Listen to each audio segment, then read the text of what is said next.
Yeah, we're good. When you see a homeless person, do you give them money? Why or why not?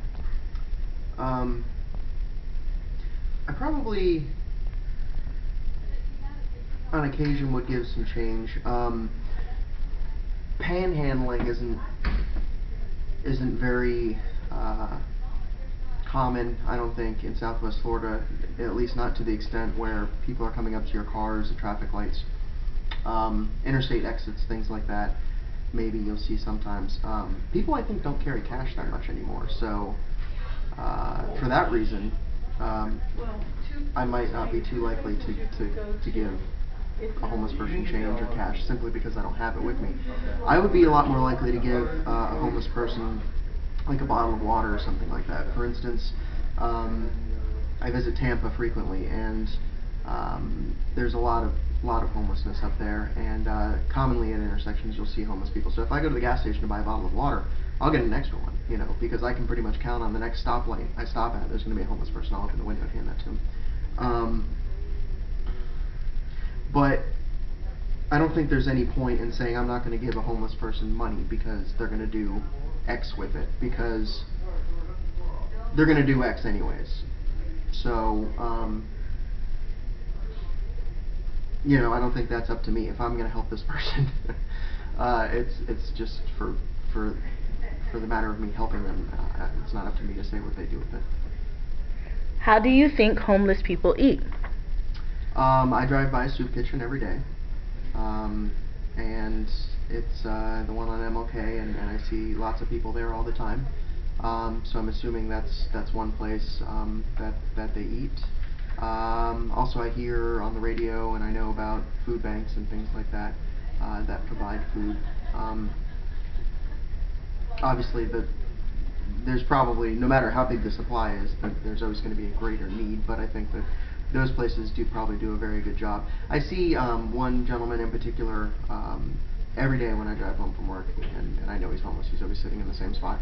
And in the morning, I always see him walking from a spot, from a different area. So I'm assuming that he's coming from either a shelter or a soup kitchen or something like that. It seems to be his routine, and I'm just assuming that he's either receiving some kind of care or food or something like that, and that's the reason for his movement.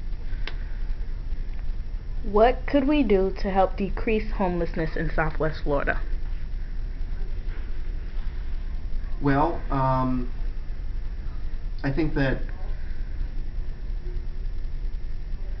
social safety net programs are helpful. A lot of people don't know how to access those types of programs, so outreach that provides people with the tools to get the help they need is probably a great thing. I'm not for in any way legislating against homelessness. You know, I don't feel any need to try to have new laws to push homeless people out of this area. Those things tend to backfire anyways.